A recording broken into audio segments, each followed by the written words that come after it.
All right, so this article that I have here is a little bit difficult to read, so it's going to be a little bit long for me here, but I'm going to read this article to you so that you, in case you're having a difficulty reading it all. So, this article is called More Than Honey, Honeybees and Our Food System.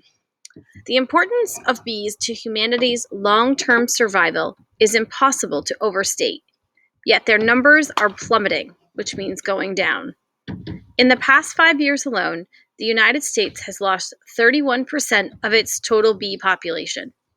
Each year, because of climate change, mites, pesticides, colony collapse disorder, and other reasons that scientists haven't been able to pinpoint, losses continue to escalate. They continue to rise. Last year, beekeepers across the country reported the second highest loss of bee colonies ever. Some states, such as Oklahoma, lost up to 63.4% of their bees. While the reasons behind the numbers aren't so straightforward, losing half a colony of honeybees is as devastating as losing half the food we eat. So just thinking about that, that's talking about how if we lose the bees, then it's the same as losing the food that we eat. Pollination. Ironically, bees are oblivious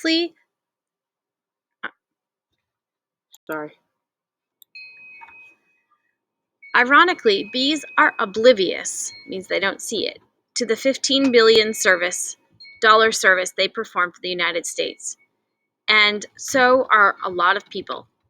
A worker bee travels anywhere from a few feet to 5 miles, depending on the weather, to collect nectar and pollen for its hive. While imbibing on a particularly inviting flower, the bee's feet inadvertently collect bits of pollen sacs from the male part, the anther, and then the bee moves on to the new flower with pollen grains clung to its feet like little boots. While slurping up the sweet nectar, the bee deposits the pollen sac on the flower's stigma, the female part, and then, as if by magic, germination occurs. In one day, a bee may repeat this process several thousand times, creating a cornucopia of new fruits or seeds. So, just summarizing, the bee moves from one flower to another, and that's what pollinates the flower, which is what allows them to keep growing new fruit or seeds. And this is just a little picture of what you see. So honeybee pollination, a worker bee travels to collect nectar and pollen for its hive. When it visits a flower, the bee's feet collect bits of pollen from the male part of the flower, while the bee travels to another plant at the same type with the pollen clung to its feet. That's really important, right? The same type. While slurping nectar at the second flower, the bee deposits the pollen on that flower's stigma, the female part. So it's the idea that it looks like those are the exact same flowers, right? It's not different kinds of flowers. Bee services. It's not magic, but a bee's work feels that way because germination seems to happen automatically without human intervention. In reality, grocery produce sections are fully stocked because farmers and beekeepers go to great lengths to facilitate this deep and indispensable symbiosis. So, the flowers don't see it, but the idea is that we're making, we work hard, the beekeepers are making sure that the bees are doing this job. And we don't see it necessarily, but it's certainly there. And it would happen even if we didn't get involved, but right, like this happens in nature.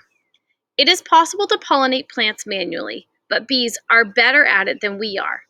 For some crops, such as lychee, mustard, and cashew, insect pollination substantially improves the yield, meaning it produces more food. But in other cases, without the assistance of bees or other pollinators, plants wouldn't yield any fruit or seeds at all. So to maintain current levels of food production scaled to feed an ever-growing population, it is essential to maintain healthy bee populations. Beekeepers across the country box up their bees and ship them off to different agricultural hotspots. Each year, more than 1 million hives, over 60% of all hives in the United States, travel to California, where the almond crop depends almost exclusively on bees for pollination. Since bees are known to visit one species at a time during their daily foraging trips, the handler strategically placed them in the midst of an almond tree orchard, where the bees dutifully pollinate the flowers to build up their own colony, oblivious for our appetite for nuts. Eventually, those trees are ripe with delicious almonds full of vitamins and minerals. This almond crop, by the way, is worth $6.5 billion annually. No bees, no food. While the California almond crop is one visible example of our entrenched dependence on bees, it's not alone. In 2013, Whole Foods ran a campaign to demonstrate what would happen if bees were wiped off the face of the planet. The grocery chain captured before and after photographs of one of their produce section. The before image depicts the shelves packed with colorful fruit and vegetables, the very epitome of opulence, while their after image shows the same shelves without produce pollinated by bees. They were virtually bare. Less than half of the products remained. The campaign offered a clever but disturbing revelation that if bees disappear, so will the abundance we take for granted. So, Whole Foods ran a campaign last year that said, if, this is what we have in our stores. But if we looked at everything that we have in our produce section, the produce is the fruits and vegetables, that if we didn't have that, then if we didn't have the bees, then this is what we would be able to sell. This is how important the bees are to what we are offering. And they did this sort of compare and contrast picture. I'll try to find that and post it on the website for you. So it's a very visual idea of how important bees are to us. Renowned scientist E.O. Wilson said that we can thank bees and other pollinators for 1 in every 3 mouthfuls we take. So 1 out of 3 bites has something that was pollinated by a bee. Even the White House has sounded the clarion call in a 2014 press release outlining the threat to pollinators and the potential impact on domestic food production. The release reports that honeybees are responsible for pollinating 90 commercially grown products in North America, while 35% of global crops depend on insects for cross-pollination. It's hard to absorb numbers when talking about one of our species' top needs, so we've included a fraction of popular foods from the University of Kentucky School of Agriculture that would either not exist if they weren't honeybees, which doesn't include solitary bees, bumblebees, and other insects, or would experience reduced yields. So here we go. Here's a list of all the things that if there were no bees, this product would not be able to grow, or it would be so limited that we probably wouldn't be able to buy them in the store. Or they'd be so expensive we wouldn't be able to buy them. So allspice, apples, apricots, avocados, bell peppers, broccoli, Brussels sprouts, cabbage, cantaloupes, caraway, cardamom, cashews, cauliflower, celery, cherries, chestnuts, coconuts, coffee, what? Coriander, cucumbers, fennel, guavas, kiwis, lemons, limes, macadamia nuts, mangoes, orca, onions, peaches, pears, squash, strawberries, turnips, and watermelon. Well, I can tell you that we probably have at least 3/4 of those in our house right now. Can you imagine life without coffee? Can you imagine life without coffee? No, absolutely not. Stop it right here. Everybody go save a bee. Or cucumbers? What about honey? I gotta tell you, we've been using a lot of honey recently because we've been making those. Remember those protein bites with the chocolate chips that I was bringing to school? They were so good. Those use honey. So I know you guys would be sad, right? Yeah. Yeah. The average American consumes 1.3 pounds of honey each year. So voracious is our yearning for this sweet treat that the United States has to import about 61% of honey we consume. So that's saying that over half the honey that we eat in the United States doesn't even come from the United States. That's crazy. Meanwhile, our own honey production in 2013 was valued at $317.1 million. North Dakota, which harvested the most of all the states, sold 33,120,000 pounds of honey, worth $67,565,000. So it's extraordinary to think that such tiny creatures should have a prodigious impact. These are big words, and so that's why I'm reading this with you today. So small creatures. So it's amazing that this small animal has such a big impact on our life and our economy, right? But what we have to deal with an even greater impact if we can't solve the multifaceted issues responsible for the decline. From 6 million in 1947 to just 2.5 million today, the managed bee colonies and hives in America. So we've seen that in about 70 years ago, 60, 50, yeah, about 75 years ago, they had about 6 million hives. And right now we have about 2.5 million hives. So we are less than half of what we were 75 million years ago. But think about it. Has our actual need for honey declined? Well, we know that the population has inclined or increased. And we also know that there's been more, as we've become a more world economy, we are starting to see more and more things, right? All these spices and stuff, because we are able to travel easily, we're bringing them to other places. So just as a quick story or a quick visual about honey.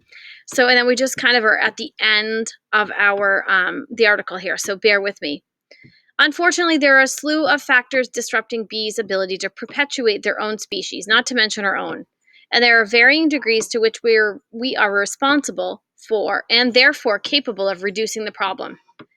So, lots of reasons why these bees are continuing to decline.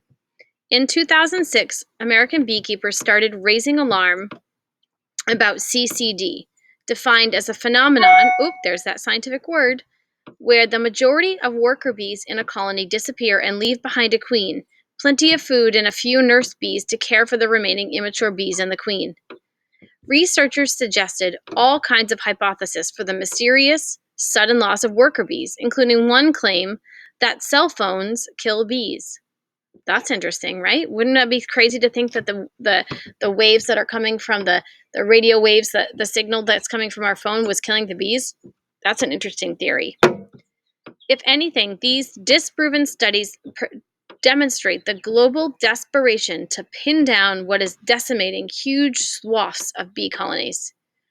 The EPA claims incidence of CCD halved between 2008 and 2013, from 60% of hives affected to little more than 30%. So it's saying that what they're seeing is, with us bringing awareness to this, we're starting to see a slowdown of the decline in bees. So something we're doing is happening. It's right. I'm watching right here. Total squirrel moment, right? This movie. I'm looking at a bird who's got some feathers or something really soft and fuzzy in her mouth. I'm guessing she's bringing it to a nest to help build the nest up. So very cool. Okay. Most recently, environmental groups have drawn correlations between CCD and particularly toxic groups of pesticides called neonicotinoids. Yeah, I didn't say that right, but that's okay. Used throughout the US, but banned in Europe and elsewhere. The exact biological mechanism underlying the neurological damage caused to bees exposed to these pesticides is still unclear. The use of harmful pesticides can be addressed by enforcing bans or at least dramatically reducing the extent that managed bee colonies seek sustenance from flowers laced with chemicals. However, without a ban, we are largely powerless to protect wild bees.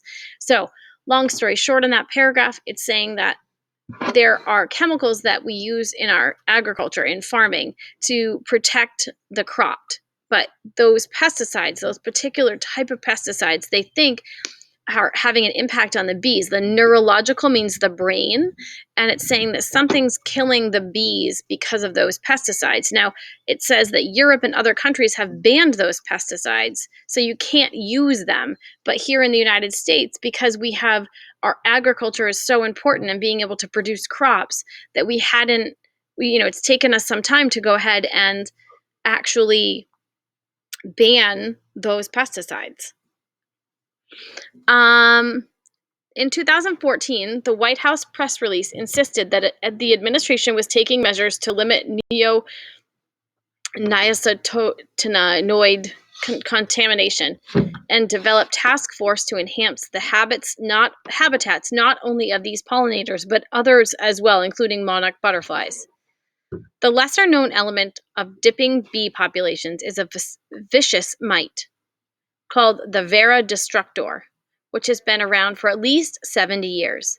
This parasite mite lives up to its name by attaching itself to a bee in various stages of development and transmitting deadly viruses, ultimately weakening the honeybee's defense. For now, most beekeepers use chemicals to control the mite, while the others are attempting to grow a super bee capable of resisting infestations. Other beekeepers choose to leave the bees alone and let them take care of themselves, since these experiments often come with potential drawbacks such as accidentally breeding out essential bee qualities, including making honey. What can you do to help? So, last parts of this, good ways to think about it. First, if you have a garden, eliminate toxic chemicals. Look for organic pest alternatives and join the movement to reduce a big AG's influence in environmental policy. Plant bee-friendly flowers, as many as you can, wherever you can, and choose indigenous plants that have not been treated by chemicals. If you're feeling especially ambitious, consider becoming a boutique beekeeper. Join thousands of Americans across the country in both rural and urban environments who have taken out the bees' cause at their own. Next time you see a honeybee, be thankful for it and others. So, this is a long video, and I'm sorry about that, but go ahead and here's again those posters, those pictures. This was just a really good article, and it did include a lot of scientific terminology, and I really thought I wanted you to hear what was in here because the information was really good. Hopefully you've learned something. Go back and listen to this again if you feel like you didn't catch everything. Reach out if you have questions. Hopefully this is helpful for you, as I know sometimes the articles that we read are a little bit difficult, but it is starting to make me think about, tomorrow's assignment, which I'm excited to share with you. So hopefully this helped. Please reach out if you need me, and be nice to the bees.